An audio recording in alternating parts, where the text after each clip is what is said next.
Hey there, everyone, and welcome to Pour and Explore, a wine, food, and travel podcast.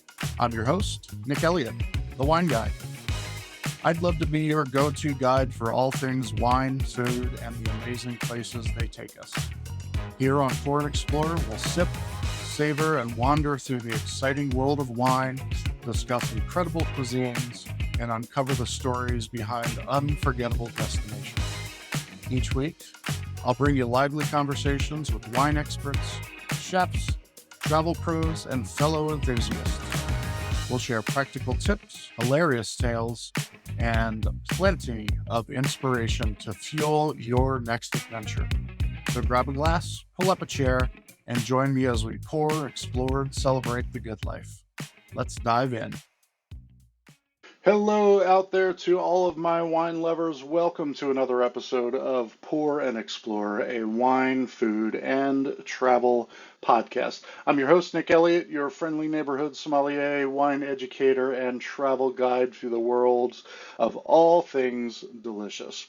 A couple weeks ago, I did an episode on dessert wine, kind of shone a spotlight on all of the beautiful dessert wines from around the world. A really, really beautiful thing. And I wanted to do another episode today about a particular style of wine. And today we are going to be popping the cork on a topic that has symbolized celebration, elegance, and pure joy for centuries. Today we are talking about sparkling wine. From the royal courts of France to the high energy podiums of the Formula One racetrack, sparkling wine has been the go-to drink for special occasions for many, many, many years. But have you ever wondered how those tiny magical bubbles ended up in your glass, or why champagne became the ultimate symbol of luxury? Well, today we're going to dive deep into the history, the significance, and the splendor of sparkling wine. We're going to explore their accidental invention, their cultural impact, and how you can enjoy them like a pro. So if you can, grab yourself a glass of bubbly, or at least a coffee if it's too early. Sit back and let's get started. So we're going to start off with the origins of sparkling wine. Just like many drinks, foods, et cetera, sparkling wine was not something that they were going after when they were making up this wine. So we're going to rewind the clock way back to the 17th century in France, and that is where the story of sparkling wine really begins. You may have heard of Dom Perignon. Dom Perignon was actually a Benedictine monk who is often credited with inventing, just like Ben Franklin invented electricity. It was more of a discovery. Dom Perignon discovered champagne. While he didn't actually create it, he did, however, harness the process and turned it into this amazing beverage, so we can still give him a respectful tip of the glass for creating this beautiful, beautiful sparkling beverage.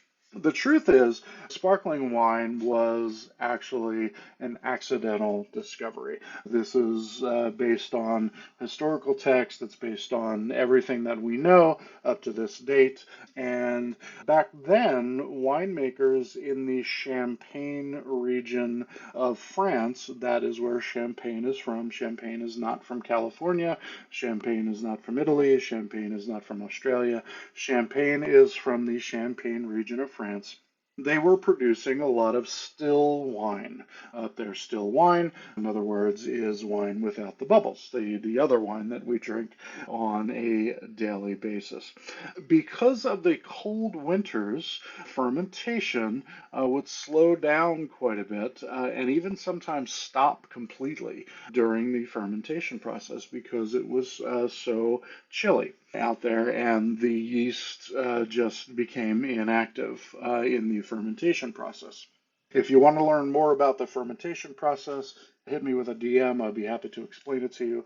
And of course, I'm pretty sure we've talked about it in another episode, so go check those out. When spring arrived, after the fermentation had stopped, the temperature started to rise and fermentation would start again. And the main component of fermentation, of that process happening, is the yeast is creating carbon dioxide. Carbon dioxide would get produced in the bottle, and the result, bubbles, and sometimes explosions. And that is the fun part. Winemakers at the time that this was a huge problem, that bottles would just randomly explode in the cellars. And the monks were referring to the bubbles in the wine as the devil's wine. And some even believed at the time, again, we're talking about the 17th century now, some even thought that it was witchcraft. Eventually, though, people started loving the fizz in the wine, that that beautiful bubbly, tickle your tongue, tickle the roof of your mouth, and winemakers worked to control the bubbles rather than to fight them. And just like that, sparkling wine was born.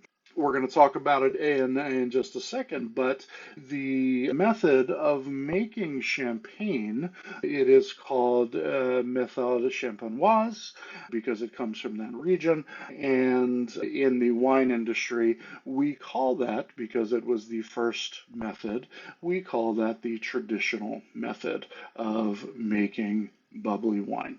So now that we know how sparkling wine came to be, let's talk about some of the most famous types.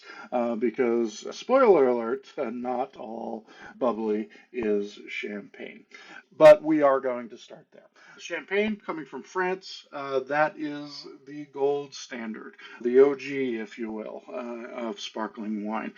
Champagne must come from the Champagne region of France, which is northern France to the east of Paris. It's a beautiful region. They're producing beautiful grapes, Pinot Noir, of course, Chardonnay. Uni Blanc is another great grape that they're producing up there. Pinot Meunier is another one. And I actually misspoke on the Uni Blanc. It is the Pinot Meunier is what they're producing. And it's only those grapes that are allowed into that mixture, into that champagne. You may have seen champagne bottles that say Blanc de Blanc or Blanc Noir, and what that is, the differentiation there is Blanc de Blanc is made with only Chardonnay, and the Blanc Noir is made with Chardonnay, Pinot Noir, and to some extent the Pinot Meunier as well. Going down a little bit further south into the west, we hit into Spain, and Spain's answer to champagne, made with native grapes there in Spain. It is called cava. Cava, and it is a fantastic budget-friendly alternative to champagne, and pretty easy to find here in the States. Everybody knows about Prosecco. Prosecco is coming to you from Italy, and if Champagne is all about the finesse and the structure, Prosecco is all about fruitiness and easy drinking. Champagne is made in a different style. It's made in a different way. It's called Charmat method, and the Charmat method is giving it a lighter, more approachable feel versus champagne, which is a little more rich, a little more complex, etc., etc. Another sparkling wine that is made in the rest of the country, everywhere outside of Champagne, is a sparkling wine called Crémant. So if you have a bottle of sparkling wine that is from France but not from Champagne, that is going to be a Crémant. And then everywhere in the New World, and we're going to specifically talk about California, Australia, and even England, even Great Britain is producing some great sparkling wines right now. So if you're getting wine with bubbles from anywhere else in the world, they are typically called just simply sparkling wine. So depending on whether you want something crisp and elegant, like champagne, something fruity and floral like Prosecco, or rich and nutty like Cava, there is a bubbly for every taste and every occasion. Now, I mentioned earlier in the top of the show that champagne is the ultimate celebratory drink. So, how did it come that way? So, why did sparkling wine become the main drink of celebration? Well, there's a few reasons. Royal endorsement never hurts. We all know how important the monarchy was in Europe during those days. And in the 1700s, French kings loved champagne. Louis XIV, in particular, drank it religiously, and it made champagne a status symbol.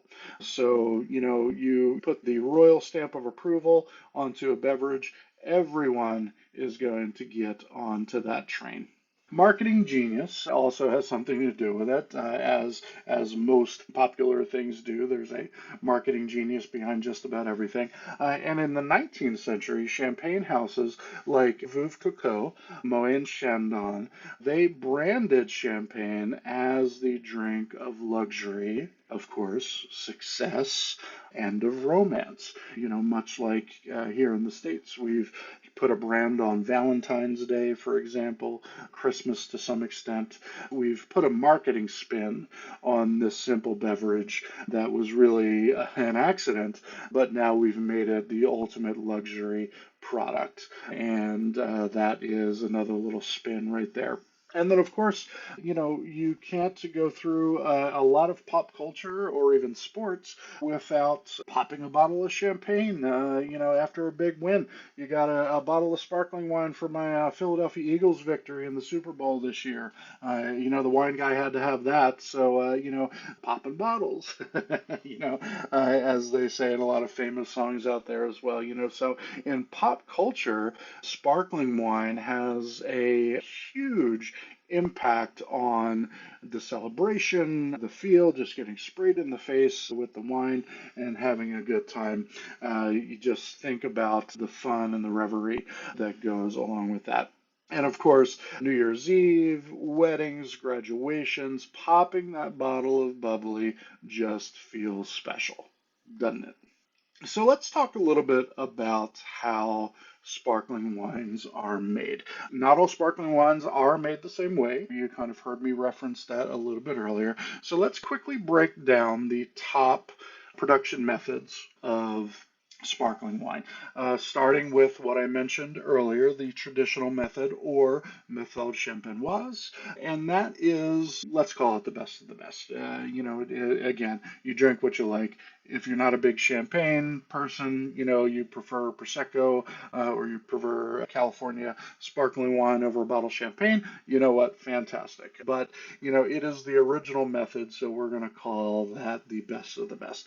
The way that goes down is there is a secondary fermentation that happens inside the bottle. And when that fermentation is happening, as I mentioned, the main side effect of fermentation is the release of carbon dioxide. And when you trap that fermentation, when you trap that carbon dioxide in that bottle, what's going to happen is that carbon dioxide is going to get mixed back into the liquid solution until you open that bottle again. And what happens is we have been able to harness that secondary fermentation. We're creating those fine, delicate bubbles. We pop off the cap, we release all of the gunk that is built up from that secondary fermentation, we put a cork in it, and then we add a cage on top to make sure that cork does not fly out of the top of that bottle. And that is how champagne and notably cava are made in that style. The tank method, I referred to it earlier as the Charmat method, is instead of fermenting again the wine in the bottle, we are putting the wine, the still wine, in a large tank, typically stainless steel, airtight. And what's going to happen is we add more yeast and more sugar to that wine. The yeast eats that sugar, creates CO2, and again, the carbon dioxide that is produced during that fermentation is then mixed back into the solution, and we get those nice bubbles. Prosecco is noted for being made in the Charmat method. And this method, by the by, also gives you that more fruity and floral characteristic in your sparkling wine. There is another method called the ancestral method, or in the industry, we shorten that down to petnat. This is arguably the oldest method of making sparkling wine. It's a little bit wilder, it's a little bit funkier, it's a little bit unpredictable, but people love petnat for its natural appeal. If you like a little bit of funk in your wine, you're going to be able to ask your local wine merchant for a wine that was made in the petnat or the ancestral method. Now, I talked a lot about the champagne method, or the method champenoise, the traditional method, being the first method of making wine. And that is true to a point. Of course, just like still wine was made naturally, in the fields of Georgia 8,000 years ago, of course, secondary fermentation was happening then as well. What we've learned to do in this ancestral method, or this petnat method, we've been able to take that more wild secondary fermentation and harness it and put it into the bottle for you to enjoy. So the next time you're drinking bubbly, take a second to appreciate the craft and all of the labor, and I haven't even gone into everything that happens while that fermentation is going on. I could talk for hours about this, but I won't. So make sure that, as always, you are appreciating the product that is in your glass. You heard me talk a few weeks ago about how wine is made, and I really, really hoping that you have a better appreciation for all of the labor, the love, the blood, sweat, and tears that goes into making that bottle of sparkling wine. So now that we know where sparkling wine comes from, now that we know a little bit of story behind it, now that we know how it's made, let's talk about actually drinking sparkling wine. And I'm going to give you a few tips for drinking sparklers like a pro, like I always do. Serving temperature, you definitely want to keep your sparkling wines cold. And unlike in my last solo episode where I talked about keeping dessert wines a little bit warmer, we want to keep sparkling wine cold, cold, cold. Throw it in an ice bath, throw it in an ice bucket, stick it in the freezer for 20 minutes to get it down to temperature. You want that wine to be cold. Warm, bubbly is no bueno. No, no bueno. Glassware. There's a lot of debate nowadays. Do we drink sparkling wine out of a flute? Do we drink it out of a regular glass? Do we drink it out of a coupe glass, which is shaped kind of like one of those old-fashioned Manhattan glasses, up on the stem with the small little bowl on it? That's called a coupe. Whatever you drink your sparkling wine out of, do it your way. But I will say that drinking your sparkling wine out of a white wine glass, very similar to drinking sweeter wines or dessert wines out of a white wine glass, you are going to get more air contact over that wine, which is going to allow the aromas to really kick up out of that wine in that glass. And as you hear me talk about all the time, Smell is 80% of what we taste. So the more you can smell, the more you can taste. So if you like to drink your sparkling wines out of a flute, please do. If you like to drink your sparkling wine out of a plastic Slurpee cup, with the Star Wars logo on it, that's cool too. But go for the white wine glass, which is the smaller type of wine glass, and that is going to be the best option, in my opinion, for you. We joked around about popping bottles, earlier, and yes, it's a lot of fun. It's a big commotion, and it looks cool, and but you're going to get sticky. It's going to be all over the floor, etc., etc. Don't pop it like in the movies.